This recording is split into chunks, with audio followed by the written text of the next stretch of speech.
Finally visited ang pinag-uusapan at super trending na Fusion Alley. My first take, magbaon ng mahabang pasensya dahil legit na jump pack dito. Nagpunta kami on a weekend pero according sa aking niece na nag-aaral around the area, kahit weekdays daw, ganito talaga ka-busy ang eksena. Grabe sa sobrang dami ng food options, ganun din kadami ang tao. Parang bawat stall may pila. May list pa naman ako ng mga viral food na gusto kong tikman, pero dahil sa sobrang siksikan, hindi ko na sila lahat na try. Kaya pinili ko na lang yung mga matagal ko na talagang gustong matikman. Since hindi pa ganun kasi siksikan sa stall ng Dubai Chewy Chocolate at Tiramisu ni Naomi Peña, doon muna kami unang bumili. Kung mahilig kayong manood ng mga food vlogs, isa si Naomi Peña sa mga sikat na food vloggers at ngayon meron na rin siyang sariling stall dito sa Fusion Alley. Bumili ako ng viral na Dubai Chewy Chocolate and Tiramisu. Pero for takeout na lang muna, watch nyo na lang yung separate video ko for my full take sa products nila. At para sa una nating taste test, ang sikat na baga ng mama mo ni Ate Jack. Honestly, first time ko rin kumain ng baga. Medyo kabado pa ako at first, and guys, nagustuhan ko siya. Walang amoy at lasang malansa. At ang sarap pa ng kanilang sausawan na suka, kaya it's a 10 out of 10 for me.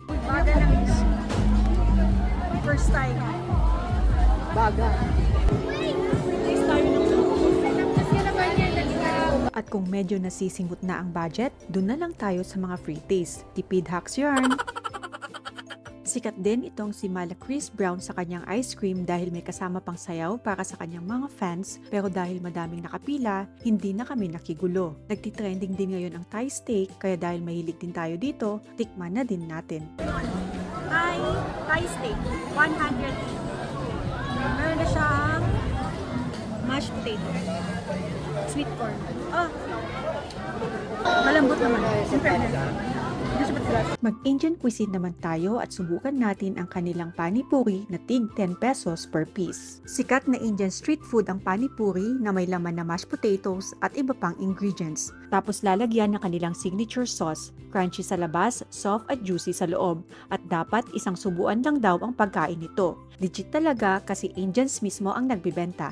At syempre, hindi mawawala ang isa sa mga viral ngayon, ang Samyang Omelette. Hindi lang dito sa Fusion Alley, kundi pati na din sa iba't ibang street markets. Omelette siya na may samyang noodles plus cheese and hotdog. Medyo pricey nga lang at 200 pesos. Pero for the experience, go na rin tayo. Tinake out na lang namin dahil wala kaming mapwestuhan para kumain doon.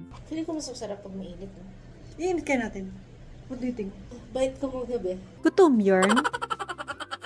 In fairness, nagustuhan ko din to. I was expecting na sobrang anghang pero tolerable naman pala for a person na may hilig sa not so spicy na food.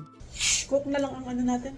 Panlaban. Panlaban. Hindi tayo nakabili ng juice doon at sobrang dami ng madlang people. Ang anghang. Akala ko ba hindi maanghang, te?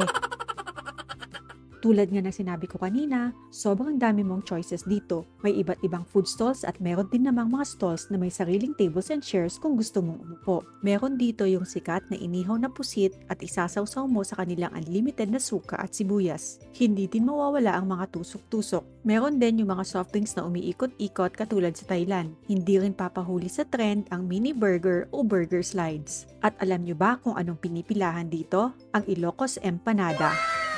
At dahil taga Ilocos tayo, skip na natin to. Look guys, kung gaano kadami ang pagkain dito, ganun din kadami ang tao, kaya good luck na lang sa pila at sa budget mo. Dito lang pala yan sa may Fusion Alley, Sampaloc, Manila. Yun lang, bye!